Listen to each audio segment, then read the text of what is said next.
আসলে যদি একটা খামার করে সেখানে যদি বাচ্চা মারা না যায়, তাহলে আপনি 100% লাভ হবেই হবেই হবে, এটাই গ্যারান্টি। আর যদি ব্রুডিং কালীন ঠিক মতো না করতে পারেন, তাহলে কিন্তু অবশ্যই সেখান থেকে লস হওয়ার সম্ভাবনা বেশি থাকে।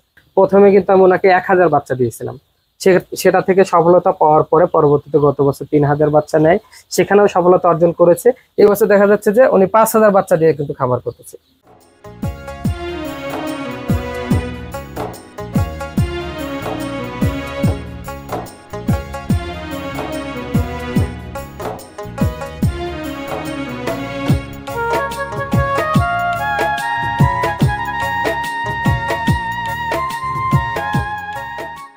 আসসালামু আলাইকুম, সম্মানিত কৃষক খামারি ভাই বোনেরা, কেমন আছেন সবাই? আশা নয় বিশ্বাস সকলে ভালো আছে। দেশ ও দেশের বাইরে যে যেখান থেকে আজকের এই ভিডিওটি দেখছেন, তাদের সবাইকে জানাই আমার নিজস্ব প্রতিষ্ঠান খান হ্যাচারির পক্ষ থেকে আন্তরিক শুভেচ্ছা ও অভিনন্দন। তো সম্মানিত কৃষক খামারি ভাই বোনেরা, আপনারা অনেকে প্রশ্ন করেন যে ভাই ডিমের জন্য কোন হাঁস নিলে বেটার হবে বা কোন হাঁস দিয়ে খামার করব, সেজন্য আজকের ভিডিওটি বানানো। আমি আজকে যে জায়গায় দাঁড়িয়ে আছি, এটা আমাদের নিজ জেলা সিরাজগঞ্জ জেলা উল্লাপাড়া থানা বড়হার গ্রাম। তো এখানে দেখতে পাচ্ছেন টোটাল 5000 পিস বাচ্চা আছে, সবগুলোই মহিলা বাচ্চা নিয়েছে। ওনার মূলত উদ্দেশ্য হচ্ছে যে এখান থেকে ডিমের খামার করবে। উনি কিন্তু নতুন খামারি না, উনি কিন্তু প্রত্যেক বছরই খামার করে থাকেন। এর আগের বছরও আমি আপনাদেরকে দেখাইছি যে উনি আমার কাছ থেকে বাচ্চা নিয়েছিল। এর আগে ব্ল্যাক হোল নিয়েছিল একবার, এই বছর নিচে খাকি ক্যাম্বেল জিন্ডিং দুটাই। এই বাচ্চাগুলোতে এরা ডিমের খামার করবে। কারণ এদের কিন্তু আমি একটা জিনিস আপনাদেরকে দেখাইবো, যে এই যে সাইড দিয়ে কিন্তু পুকুর আছে, পুকুরের উপরেই খামারটি তৈরি করেছে। এখানে থাকবে হয়তো 15 দিন বা 20 দিন পর্যন্ত থাকবে, এরপরেই পুকুরে ছেড়ে দিবে এবং পুকুরে পার দিয়ে হাঁসগুলো থাকবে। এই জন্য কিন্তু খামারটি তৈরি করা। আজকে যিনি প্রান্তিক খামারি, তিনি আমার পাশে দাঁড়িয়ে আছে, কথা বলবো তার সাথে। চলুন। আসসালামু আলাইকুম। ওয়ালাইকুম আসসালাম। কেমন আছেন ভাইজান? আলহামদুলিল্লাহ। তো এই যে খামারটা করলেন, এর আগের বছর কতগুলোতে শুরু করছিলেন? 3000। 3000। এবছর কতগুলোতে শুরু করলেন? 5000। 5000। সবগুলোই তো মহিলা বাচ্চা নিলেন? সবগুলোই মহিলা বাচ্চা। আচ্ছা, এই যে মহিলা বাচ্চাটা নেওয়ার কারণ কি? সবগুলো মহিলা বাচ্চা নিলেন? ডিমের জন্য, মূলত আমার উদ্দেশ্য ডিম পালানো। ডিম পাড়ানোর জন্য। আপনার তো আমি একটা জিনিস দেখলাম, যে পাশেই কিন্তু পুকুর রয়েছে। হ্যাঁ, এই পুকুরে রাখবেন না? এই 15 দিন থাকবে এখানে বোর্ডিং অবস্থায়। 15 দিন রাখার পর আমরা পুকুরে ছেড়ে দেবো। যে পাশে পুকুর আছে, পুকুরে ছেড়ে দেবো। পুকুরে ছেড়ে দিবেন। তো আপনি তো অভিজ্ঞতা আছে ব্রুডার সম্পর্কে নাকি? জি জি জি। তো আমি একটা জিনিস দেখতে পাচ্ছি যে আপনারা কিন্তু বাচ্চাগুলো ছাইড়ে দিয়ে পালতেছেন, অনেকে কিন্তু গোল করে ব্রুডার করে। তা আপনারা আসলে এইভাবে করতেছেন কেন? আসলে গোল করে বোর্ডিং করলে আমার যে বাচ্চা অনেক বাচ্চা, গোল করে বোর্ডিং করলে বাচ্চাটা অনেক চাপে থাকে, গ্যাস হয়ে যায়। আর আমি ছড়াই বোর্ডিং করছি, মানে বাচ্চাটা চলাফেরা করতে পারে। কখনো যদি একটা বাচ্চা উপরে একটা না ওঠে, বাচ্চা সুস্থ থাকার জন্য আমি ছড়াই রাখছি। আর পর্যাপ্ত পরিমাণ বাল্ব দেওয়া আছে এর জন্য। আচ্ছা আচ্ছা। সম্মানিত কৃষক খামারি ভাই বোনেরা, আমি আপনাদেরকে একটা কথা মাঝখানে বলে যেতে চাই, যে আসলে যদি একটা অভিজ্ঞ খামারি হয়, তার কিন্তু আসলে অত কিছু প্রয়োজন হয় না। যেরকম দেখতে পাচ্ছেন যে এখানে কিন্তু বাচ্চাগুলো একদম ছড়ানো আছে। আর আমি দেখতে পাচ্ছি যে সাইড দিয়ে নেট আছে, সাইড দিয়ে কিন্তু নেট আছে। এই পাশে এক সাইড ঢাকে রাখছে, এক সাইড খোলা রাখছে। কারণ যে এই সাইড থেকে হচ্ছে বাতাস আসে, যেন এই বাতাসটা না আসে। আর ভিতরে যদিও গ্যাস হয়, তাহলে এই সাইড দিয়ে বের হয়ে যাবে।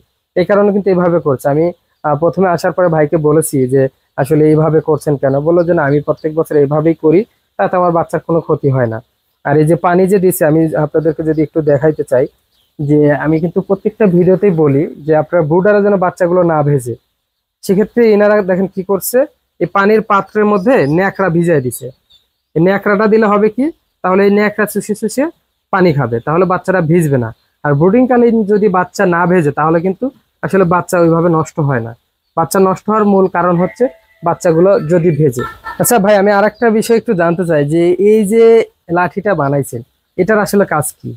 ভাই আসলে লাঠিটা মানে বাচ্চাগুলো যখন চেপে একজনের উপর একজন উঠে পড়ে, তখন হাত দিয়ে সরানো সম্ভব হয় না। এই লাঠি দিয়ে যদি এরকম একটু জাকি দেওয়া যায় না, সবগুলো সরে অন্যদিকে চলে যায়। আমরা কিন্তু অনেক ভিডিওতেও বলে থাকি বা খামারিদেরকে বলি যে আপনারা এভাবে একটা কিছু বানিয়ে নেবেন, তাহলে বাচ্চাগুলো একটার উপর কিন্তু একটা উঠবে না।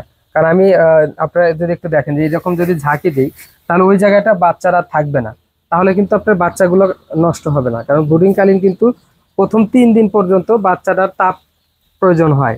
দেখা যাচ্ছে আপনার বাল্ব দেওয়ার পরে ওই একটার উপর আর একটা কিন্তু উঠে পড়ে, যেটা কারণে এই জিনিসটা তৈরি করা। আর এটা দিয়ে ইয়া করলে আসলে আশা করা যায় বাচ্চা এক জায়গায় হবে না। আর আরেকটা বিষয়, যে ব্রুডিং কালীন সময় আপনারা প্রথম 3 দিন কিন্তু অবশ্যই একটু কষ্ট করতে হবে।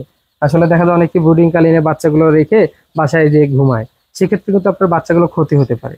এই জন্য অবশ্যই আপনি যতগুলো বাচ্চাই নেন না কোনো, চেষ্টা করবেন প্রথম 3 দিন রাত্রে জাগার জন্য। কারণ রাত্রিতে জায়গা থাকবেন এরকম একটা লাঠি নিয়ে, যেন বাচ্চা একটার উপর একটা না উঠতে পারে, বা বাচ্চা কোন জায়গায় কি হলো এটা আপনি দেখতে পাবেন। 3 দিন পরে ফিড খাওয়ার পরে এদের শরীরে একটা অটোমেটিকলি তাপ চলে আসবে। এটা আসার পরে কিন্তু এই বাচ্চাগুলো আর কাটবে না বা বাচ্চাগুলো মারা যাবে না। তো আশা করি বিষয়গুলো বুঝতে পারছেন। এরপরেও যদি ব্রুডিং কিভাবে করতে হয় বা কিভাবে বাচ্চা পালন করতে হয় যদি বোঝার সমস্যা থাকে, স্ক্রিনে আমার নাম্বার দেওয়া থাকবে, আমার সাথে যোগাযোগ করবেন ভাই কিভাবে কি করব। আশা করি চেষ্টা করব প্রত্যেকটি প্রান্তিক খামারিকে সফলভাবে গড়ে তোলার জন্য।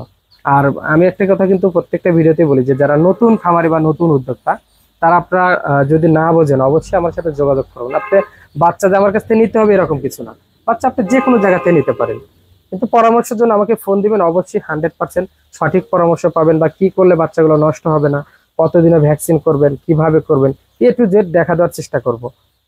তো আমি ফিরে যাচ্ছি আবার ভাইয়ের কাছে। তো ইনামুল ভাই, জি।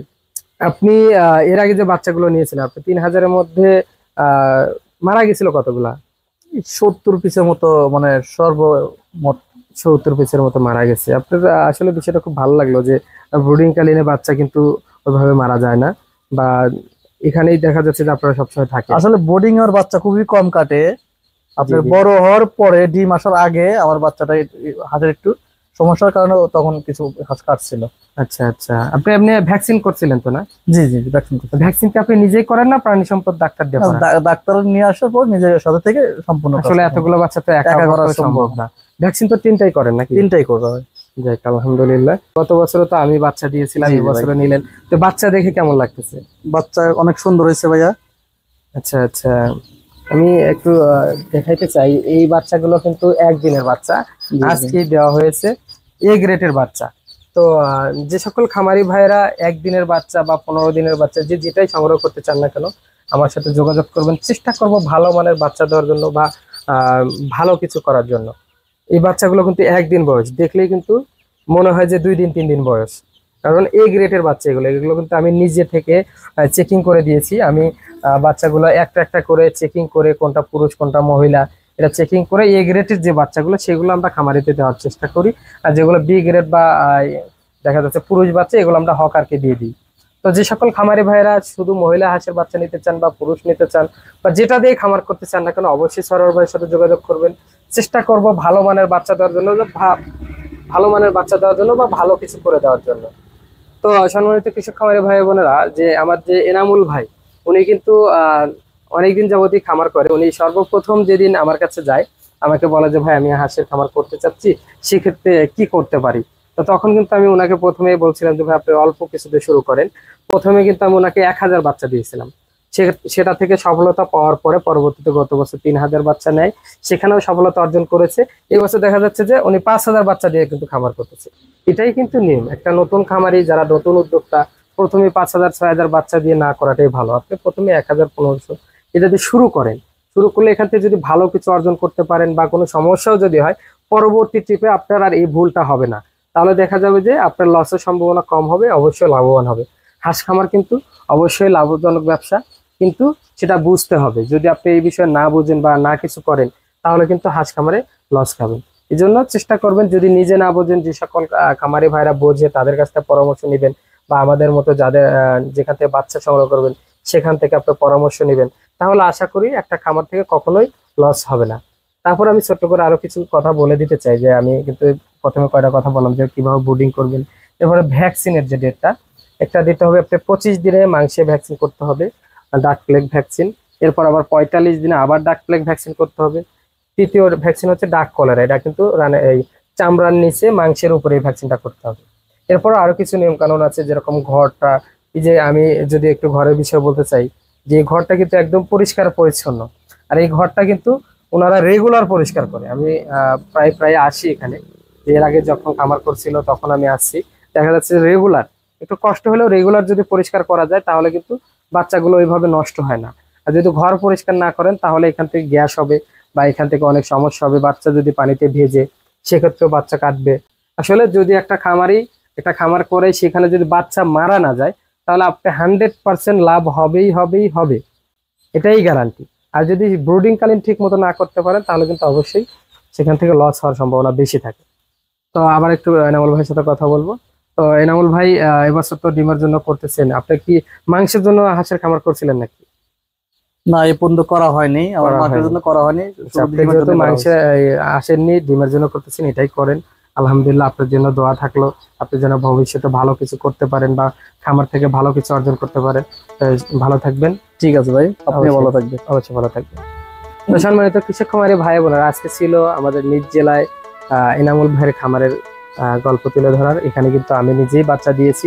তো যে সকল খামারি ভাই বোনেরা ভালো মানের এই গ্রেডের বাচ্চা সংগ্রহ করবেন, যে কোনো বাচ্চা নিতে চান আমার সাথে যোগাযোগ করবেন, চেষ্টা করব ভালো কিছু দেওয়ার জন্য। তো সম্মানিত কৃষক খামারি ভাই বোনেরা, আজকে ছিল এ পর্যন্তই। পরবর্তীতে আরেকটি ভিডিওতে দেখা হবে। সে পর্যন্ত সবাই ভালো থাকুন, সুস্থ থাকুন। আল্লাহ হাফেজ।